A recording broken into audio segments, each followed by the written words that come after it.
वो आदमी और कोई नहीं हाँ था, जो गिल्ड का गिल्ड मास्टर था और साथ ही हीथ का अंकल भी। चॉय ने हाँ को देखा और उसके चेहरे पर नफरत का असर साफ दिखा। उसे घिन आ रही थी हाँ को देखकर, लेकिन उसने कुछ नहीं बोला। हाँ ने दोनों लड़कियों को बुलाया और क्रॉस एग्जामिन करना स्टार्ट किया।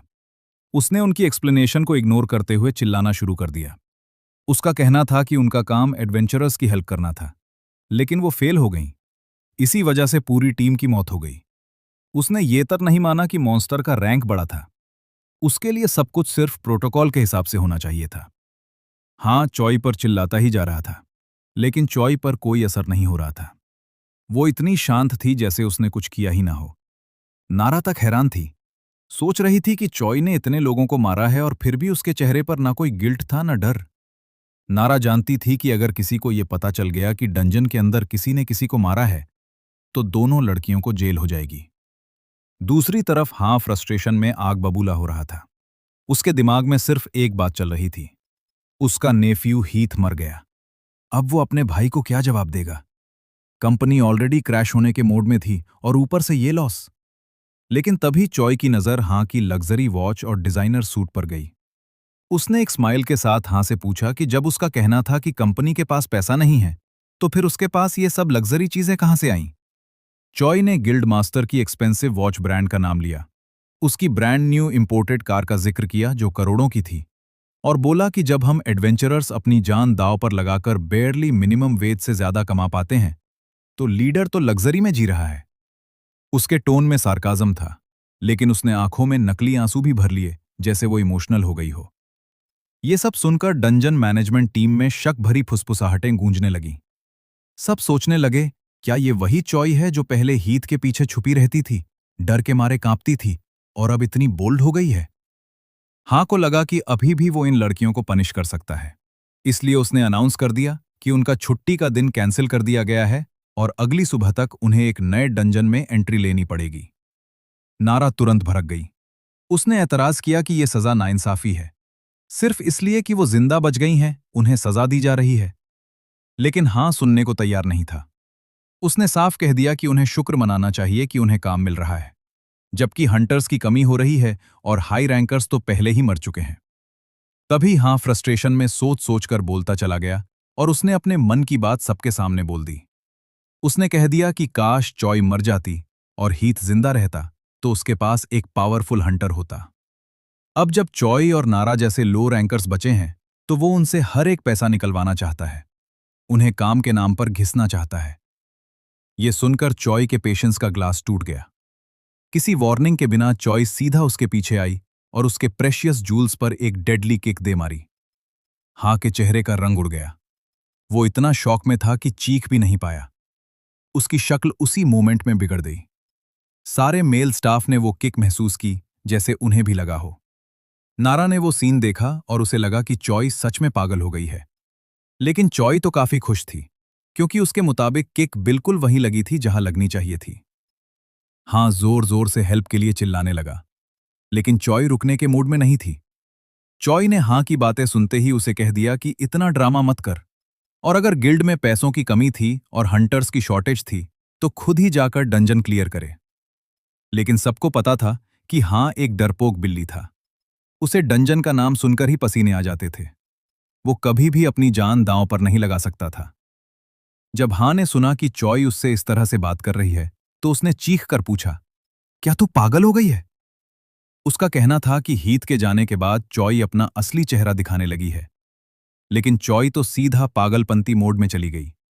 उसने मेनियाक तरीके से हंसी मारते हुए कहा कि अब उसे पूरी तरह समझ आ गया है कि हीथ और हाँ एक ही थैली के चट्टे बट्टे हैं। दोनों का एटीट्यूड, दोनों की सोच, सब कुछ सेम ही था। फिर वो हाँ के बिल्कुल पास जाकर उसके सामने बैठ गई। उसने बोला, हाँ मैं पागल हूं। पागल इसलिए हूं क्योंकि मैं मर क्यों नहीं गई तेरे नेफ्यू की जगह। हान ने उसकी बात सुन के थोड़ी सी घबराहट महसूस की और पूछा कि वो क्या कहना चाहती है। चॉय ने फिर से हंसी मारते हुए कह दिया, जो सुना वही सच है। उसने साफ साफ कह दिया कि अब जब हीथ से उसका हिसाब बराबर हो गया, तो वो नहीं चाहती कि हान उसका नाम दोबारा ले। और उससे भी बड़ी बात, चॉय ने डिक्लेयर कर दिया कि वो गिल्ड छोड़ रही है। ये बात सुनकर हान शॉक में चला गया, क्योंकि उसे समझ आ गया था कि अगर चॉय भी गिल्ड से चली गई, तो गिल्ड का फ्यूचर खतरे में पड़ जाएगा। चॉय ने कहा कि अगर हान ने उसे उस वक्त इज्जत दी होती जब वो गिल्ड में थी, तो आज ये दिन देखने की नौबत नहीं आती। लेकिन हान हार मानने के मूड में नहीं था। तब चॉय ने उसे धमकी दी, क्या तू फिर से वैसी ही किक खाना चाहता है जैसी पहले दी थी? उस मोमेंट में चॉय का डिसीजन क्लियर था। वो जा रही थी, लेकिन जाते जाते उसने एक चीज और की। उसने अपने पॉकेट से एक करेंसी नोट निकाला, उसे जमीन पर गिरा दिया और हान से कहा, हीथ का तो कुछ बचा नहीं, तो ये लो कंडोलेंस गिफ्ट समझ लो। और उस तगड़े पल के साथ चॉय ने अपना चैप्टर वहीं खत्म कर दिया, कम से कम फिलहाल के लिए। चॉय ने जाते जाते हान से कहा कि वो हीथ की आखिरी निशानी का ध्यान रखे। ये कहकर वो नारा के साथ वहां से चल पड़ी। चलते चलते चॉय ने थके हुए लहजे में कहा कि अब वो काफी टायर्ड फील कर रही है। नारा ने भी हान की तरफ देखा और उसका शुक्रिया अदा किया अब तक के लिए। लेकिन क्योंकि हान अब अवेकेंड हंटर नहीं था, नारा को थोड़ा डाउट हुआ कि क्या वो डंजन का सामना अकेले कर पाएगा या नहीं। सीन शिफ्ट होता है। अब हम नारा के घर में होते हैं, जहां चॉय टेम्परेरी रह रही होती है। वो एक नई टी शर्ट ट्राई कर रही थी और नारा से कैजुअली पूछती है, तुम्हें रॉक बैंड्स पसंद हैं क्या? नारा ने डिनाई कर दिया और बताया कि उसने बस एक चीप आउटलेट से कपड़े लिए थे क्योंकि वो अच्छे लग रहे थे। चॉय ने सोचा कि अब से उसे भी ऐसे कपड़े पहनने चाहिए। ये सुनकर नारा थोड़ी शॉक्ड थी। सोचने लगी कि चॉय पहले क्या पहनती थी। चॉय ने थोड़ा उदासी भरे टोन में बताया कि हीथ एक कंट्रोलिंग बास्टर्ड था। उसे पसंद नहीं था कि चॉय मॉडर्न कपड़ों में अच्छी दिखे। नारा ने उसे चीयर अप करने की कोशिश की और कहा, छोड़ना, वो तो अब मर चुका है। लेकिन चॉय तो उस बात पर हंसने लग गई जैसे उसे खुशी हो रही हो कि हीथ अब नहीं रहा, और उसके मरने की वजह खुद चॉय थी। दूसरी तरफ नारा का दिल कांप गया, क्योंकि चॉय पागलों की तरह पिलो पर पंच मार रही थी, जैसे एक प्योर मेनियाक हो। टॉपिक चेंज करते हुए नारा ने पूछा कि जब चॉय का अपना घर है, तो वो उसके घर क्यों रुक रही है? चॉय ने थोड़ा सोचकर बताया कि वो हीथ के साथ ही रहती थी और अब उस घर में वापस नहीं जाना चाहती। नारा थोड़ी हेजिटेंट थी। उसे डाउट हो रहा था कि अपने घर में एक अनस्टेबल लड़की रखना सेफ होगा या नहीं। लेकिन वो इतनी भी डेयरिंग नहीं थी कि चॉय को मना कर सके। उसे डर था कि अगर मना किया तो चॉय सच में उसकी जान ले लेगी। इसलिए नारा ने सोचा कि थोड़े टाइम के लिए ही सही चॉय को घर में रख लेती है। चॉय खुश हो गई और नारा का शुक्रिया अदा किया। लेकिन नारा के दिमाग में एक सवाल था, आगे कैसे चलेगा? दोनों ने गिल्ड छोड़ दिया है, पैसा कौन कमाएगा? उसने चॉय से पूछा कि क्या उसके दिमाग में कोई नया गिल्ड ज्वाइन करने का प्लान है।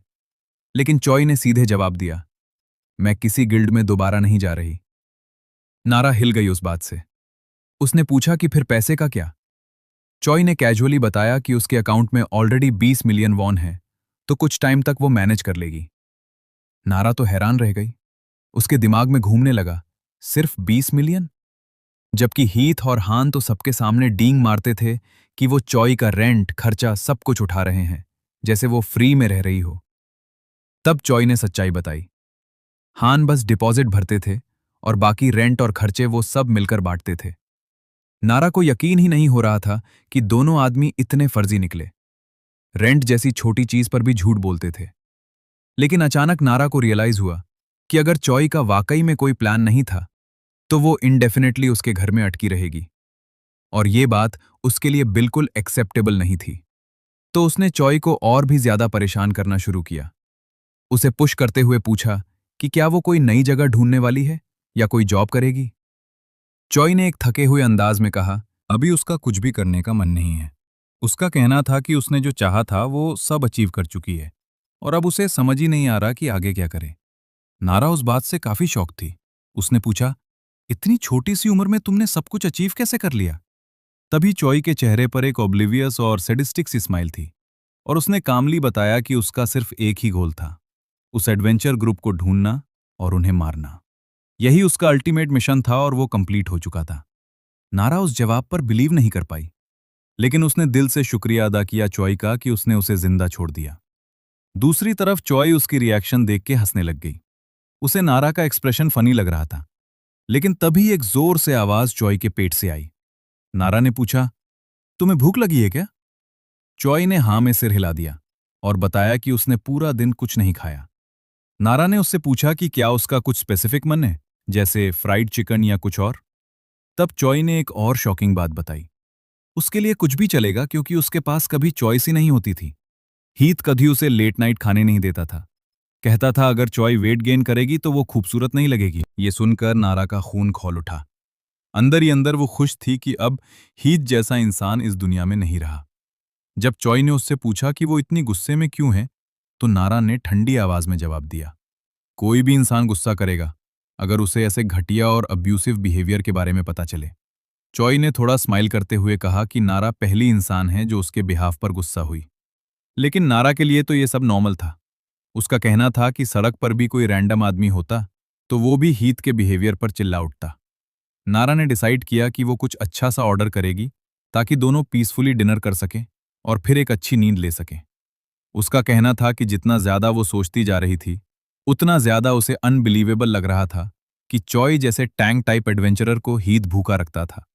चॉय ने कहा, कुछ मीट ऑर्डर कर ले, और दोनों ने मिलकर डिसाइड किया कि अच्छे से खाना खाएंगे और फिर आराम से सोएंगे। सीन कुछ घंटों बाद शिफ्ट होता है। नारा तो गुस्से में सो गई थी, लेकिन चॉय अभी तक जाग रही थी। उसके दिमाग में कंफ्यूजन चल रहा था। अब वो क्या करे? काफी टाइम हो गया था जब उसने अपने लिए कुछ सोचा था।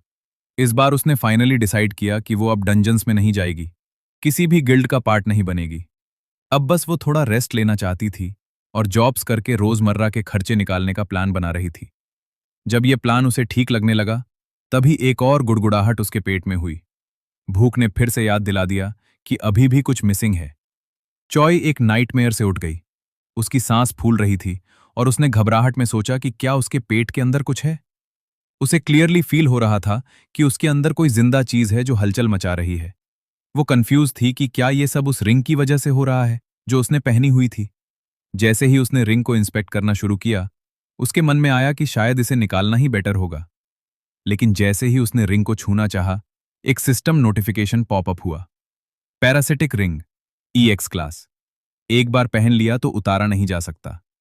चॉय शॉक्ड थी। उसने कभी किसी बाउंडिंग आइटम के बारे में सुना भी नहीं था। सिस्टम क्लियरली वॉर्न कर रहा था कि रिंग नहीं निकल सकती। लेकिन फिर भी उसका मन नहीं माना। उसे लगा, क्या सच में कोई चीज इतनी इम्पॉसिबल हो सकती है? उसने रिस्क लेते हुए रिंग को निकालने की कोशिश की। लेकिन जैसे ही उसका हाथ रिंग पर गया, उसके पेट में एक एक्सक्रूशिएटिंग दर्द उठ गया। दर्द इतना इंटेंस था कि उसका सारा फोकस टूट गया और वो काफी अनईजी फील करने लगी। एक और सिस्टम मैसेज आया। ये रिंग पहनने वाले की जिंदगी बदल देती है। रीजनरेशन शुरू हो चुका है। जब तक इंक्यूबेशन और हैचिंग कंप्लीट नहीं होती, डेथ पॉसिबल नहीं है। अब चॉय ने पूरे मैसेज को ध्यान से पढ़ा। उसे याद आया कि डंजन के अंदर भी उसने एक ऐसा ही मैसेज देखा था, लेकिन तब उसने इग्नोर कर दिया था।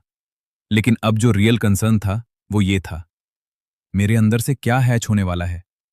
उसके दिमाग में एलियन टाइप मूवीज चलने लगी, जहां किसी इंसान के अंदर कोई क्रीचर ग्रो करता है और जब वो बाहर आता है तो इंसान एक्सट्रीम पेन से मर जाता है। ये थॉट उसे काफी अनईजी कर गया। हालांकि उसने ये भी सोचा कि उस रिंग ने उसकी जान भी तो बचाई थी, लेकिन इसका मतलब ये भी था कि अब वो आराम से नहीं रह सकती।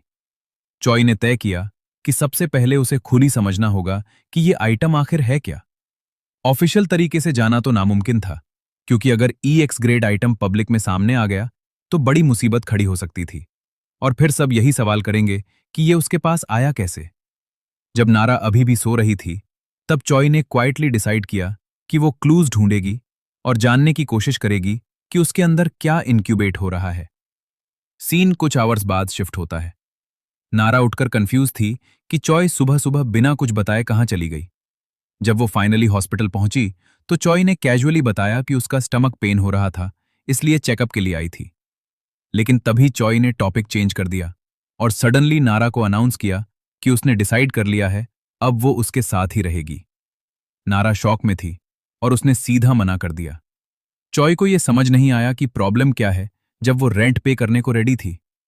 नारा ने कामली एक्सप्लेन किया कि घर पहले से ही छोटा है, उनके लिए साथ रहना प्रैक्टिकली पॉसिबल नहीं है। चॉय ने कुछ कहने का सोचा, लेकिन रुक गई। फिर कैजुअली सजेस्ट किया, तो फिर चलो ना, एक बड़ा घर ले लेते हैं। यह आइडिया सुनकर नारा हैरान हो गई, क्योंकि उसने हमेशा छोटे घर में ही जिंदगी गुजारी थी। लेकिन फिर भी उसने मना कर दिया, मोस्टली इसलिए क्योंकि चॉय का नेचर अनप्रिडिक्टेबल था। और फाइनली चॉय ने अपना ट्रम्प कार्ड खेला। उसने कोल्डली कहा, अगर तू मेरे साथ नहीं रहना चाहती तो मर जा। ये सुनकर नारा की रातों की नींद उड़ गई। उसने तुरंत समझ लिया कि चॉय वाकई डेंजरस थी, लेकिन तभी भी बिना किसी डिस्कशन के मना कर दिया। लेकिन चॉय ने हार नहीं मानी। उसने एक बार फिर नारा से कहा कि वो सिर्फ तब तक उसके साथ रहना चाहती है जब तक थोड़ा पैसा सेव नहीं कर लेती। उसके बाद वो बिना किसी ट्रबल के चली जाएगी। चॉय ने यह भी बताया कि वो हीथ के घर नहीं जाना चाहती, इसलिए ये उसके लिए जरूरी है। नारा ने सिचुएशन को समझा और थोड़ा रिलैक्स होकर एग्री करने लगी थी। लेकिन फिर चॉय ने कहा कि उन दोनों को अपना पैसा कंबाइन कर लेना चाहिए। इस पॉइंट पर नारा का पेशेंस टूट गया। ये बिल्कुल अनएक्सेप्टेबल था।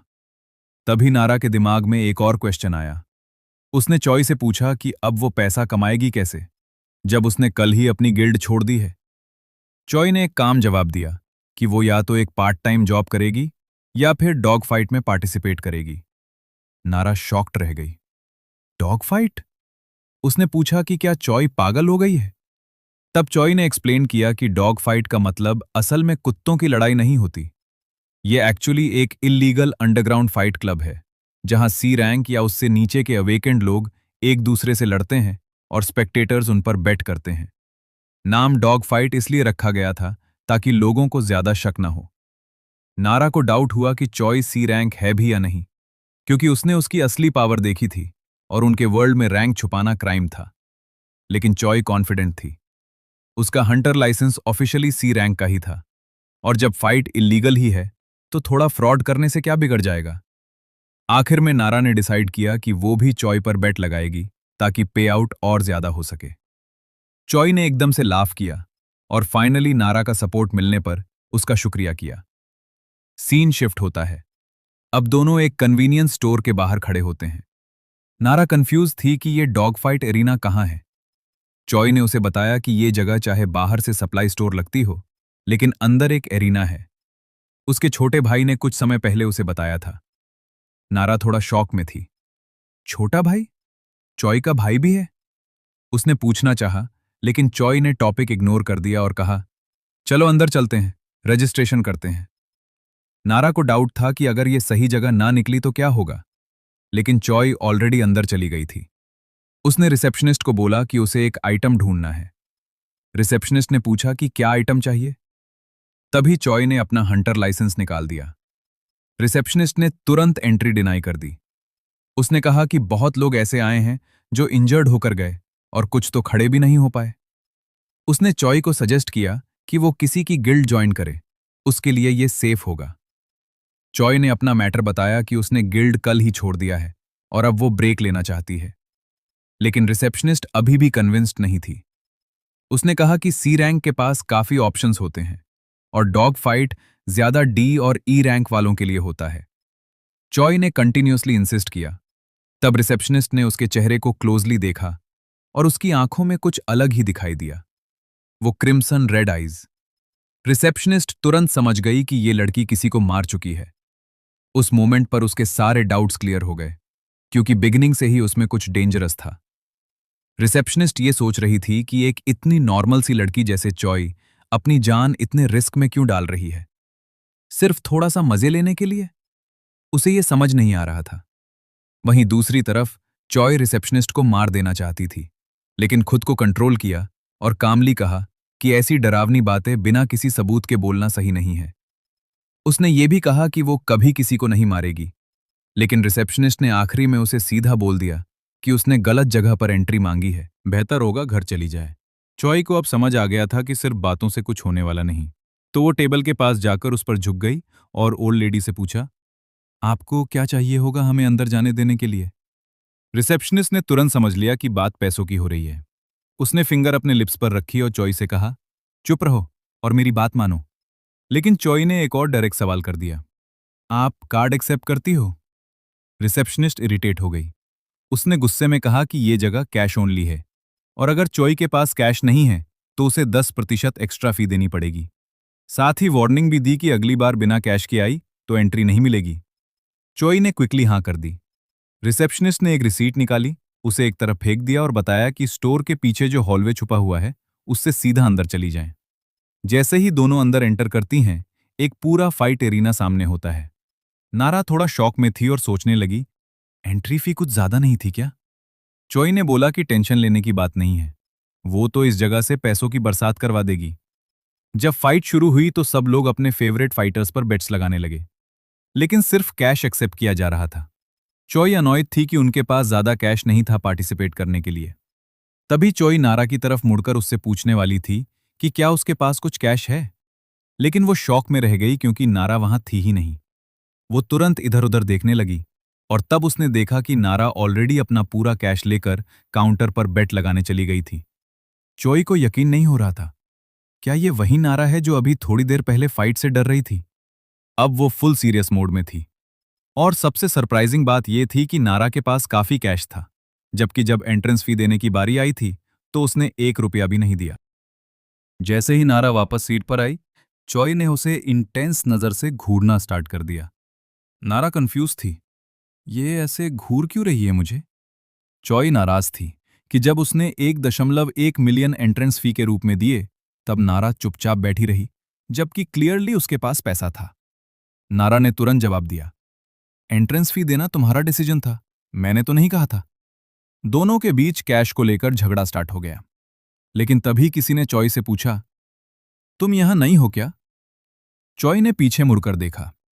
एक हैंडसम रेड हेयर्ड लड़का था जो उससे पूछ रहा था, क्या वो उसके पास बैठकर मैच देख सकता है? थोड़ा हेजिटेंट होकर चॉय ने अग्री किया और बोला, बैठ जा। लड़के ने तुरंत पूछा, तुम डेजर्ट पे बेट लगा रही हो या सी पे? चॉय ने कैजुअली जवाब दिया, मैं तो खुद ही लड़ने वाली हूं, बैट नहीं कर रही। फिर चॉय ने क्यूरियस होकर उस लड़के से पूछा कि वो किस पर बैट लगा रहा है। लड़का कॉन्फिडेंटली बोला, मैं उस लड़की पर बैट करूंगा जो सबसे स्ट्रांग है, और वो तुम हो। चॉय को थोड़ा अजीब लगा, इसने मेरा नाम कैसे जान लिया? क्या इसने मेरा रैंक चेक किया है? यूजुअली लोग लड़कियों पर बैट नहीं लगाते थे, लेकिन ये लड़का क्लियरली कोई भेदभाव नहीं दिखा रहा था। चॉय ने डिसाइड किया कि अब टाइम आ गया है उस लड़के के बारे में और जानने का। उसने अपनी इंस्पेक्टेबिलिटी यूज की।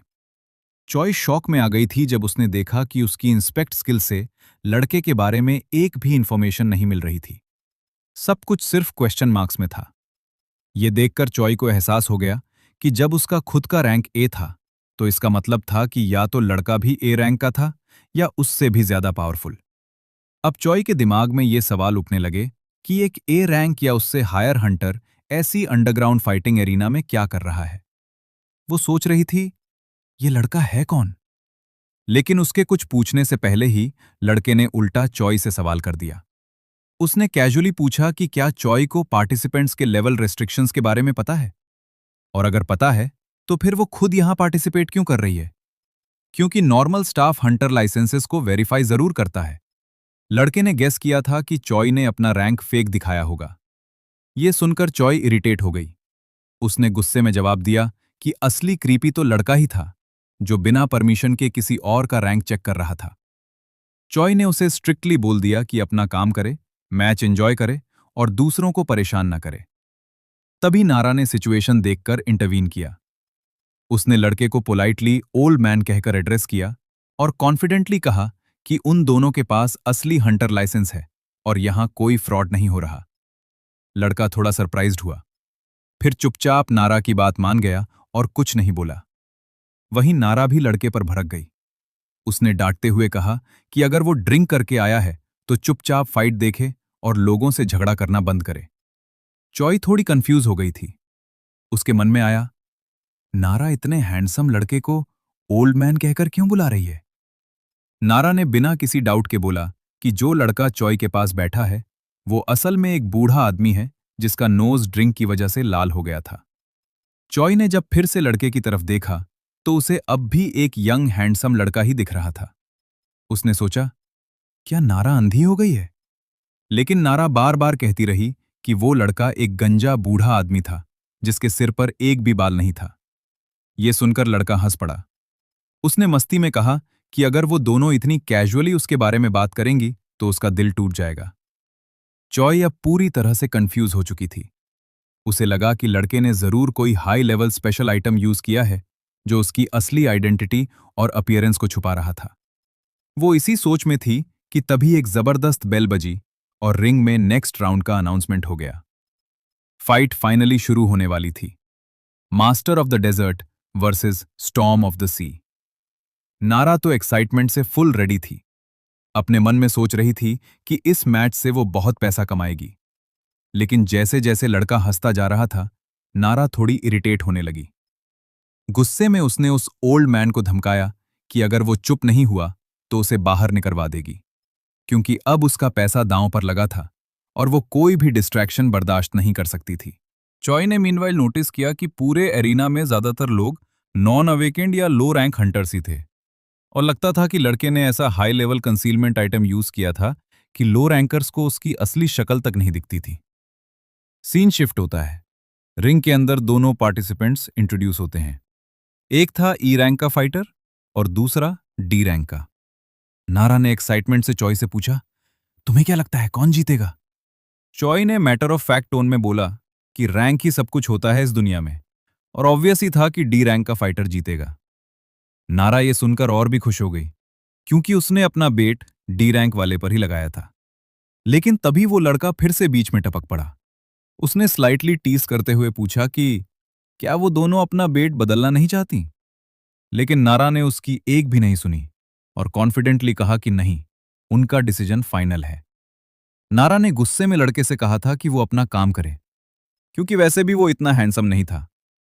जैसे जैसे मैच आगे बढ़ा, नारा शॉक में आ गई, क्योंकि जिस पर उसने पैसे लगाए थे वो डी रैंक फाइटर बुरी तरह से पिट रहा था एक लोअर रैंक वाले फाइटर से। चॉय दूसरी तरफ चुपचाप एंजॉय कर रही थी। उसे एरिना का ये सैवेज फाइटिंग स्टाइल देखकर काफी मजा आ रहा था। लोग लिटरली कुत्तों की तरह लड़ रहे थे। लेकिन हद तो तब हो गई जब एक फाइटर ने दूसरे की चमड़ी नोचनी शुरू कर दी। दोनों लड़कियां डिस्गस्टेड फील करने लगी थीं।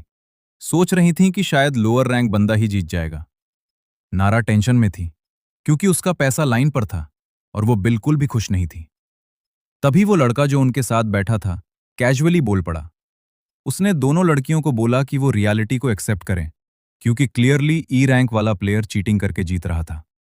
पर नारा हार मानने को तैयार नहीं थी। बार बार वो इंसिस्ट करती रही कि डी रैंक वाला अभी काउंटर करेगा और जीतेगा। लेकिन नारा का सपना कभी पूरा नहीं हुआ। फाइट का एंड हो गया। मास्टर ऑफ द डेजर्ट ने स्टॉर्म ऑफ द सी को हरा दिया, और सब लोग जो स्टॉर्म पर बेट करे थे उनका पैसा डूब गया। इसमें नारा का पैसा भी था। नारा तो लिटरली रो पड़ी। लड़का कैजुअली बोला कि उसने पहले ही वॉर्न किया था सुनने के लायक। चॉय मीनवाइल दिल से हंस रही थी। उसे ये सब केओस देखकर बहुत मजा आ रहा था। पर तभी नारा ने गुस्से में चॉय का कॉलर पकड़ लिया और चिल्लाने लगी, पूछते हुए कि वो कैसे हंस सकती है जब उसने भी गलत प्रेडिक्शन दिया था और नारा का पैसा डूब गया। अब चॉय हंसना बंद कर चुकी थी। वो नारा को इतनी इंटेंस नजर से देख रही थी जैसे उसे मार ही देगी। उसने सीरियस टोन में पूछा कि नारा ये क्या कर रही है? नारा को अपनी गलती का एहसास हुआ और वो तुरंत अपोलोजाइज करने लगी।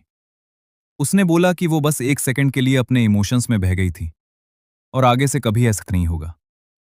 टॉपिक चेंज करते हुए नारा ने एक्साइटमेंट में चॉय से पूछा कि वो कब फाइट करेगी, क्योंकि वो चॉय पर बेट लगाकर अपना लॉस रिकवर करना चाहती थी। लेकिन चॉय अब थोड़ी अनॉयड थी। उसने ठंडे मिजाज में बोला कि अब उसका मन नहीं है फाइट करने का, इसलिए वो पार्टिसिपेट नहीं करेगी। ये सुनकर नारा शॉक में रह गई।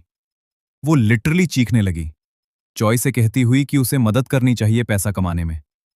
पर चॉय चुपचाप चली गई, सोचती हुई कि नारा को तो खुश होना चाहिए कि वो जिंदा है, वरना जो कांड नारा ने किया था उसके लिए वो पिट भी सकती थी।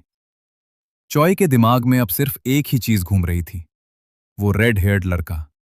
उसका इल्लीगल आइटम का यूज करना सिर्फ एक चीज साबित करता था, या तो वो एक बड़ा क्रिमिनल था या कोई एक्सट्रीमली इंपॉर्टेंट लॉर्ड। जैसे ही चॉय उसे जाते हुए देख रही थी, उसने चिल्लाकर उसे आवाज दी। लड़का रुका, थोड़ा शॉक में पलटा और कैजुअली बोला, क्या तुमने पार्टिसिपेशन गिविंग अप कर दिया है? उसने अंदाजा लगाया था कि चॉय के अंदर अभी भी थोड़ा सा जमीर बचा हुआ है। चॉय ने हल्की सी हंसी के साथ कहा कि ऑब्वियसली, जब वो पकड़ी गई है तो अब वो फाइट नहीं कर सकती, और जब पैसा कमाने का चांस चला गया तो नेचुरली लड़के को ही रिस्पॉन्सिबिलिटी लेनी चाहिए। लड़का थोड़ा कंफ्यूज था। उसने कहा कि क्यों वो जिम्मेदारी लेगा, और उसने सजेस्ट किया कि चॉय अपना अच्छा खासा ई रैंक अंडरग्राउंड फाइट्स में वेस्ट करने के बजाय किसी रेप्यूटेड गिल्ड में ज्वाइन करे जहां वो और भी ज्यादा पैसा कमा सकती है।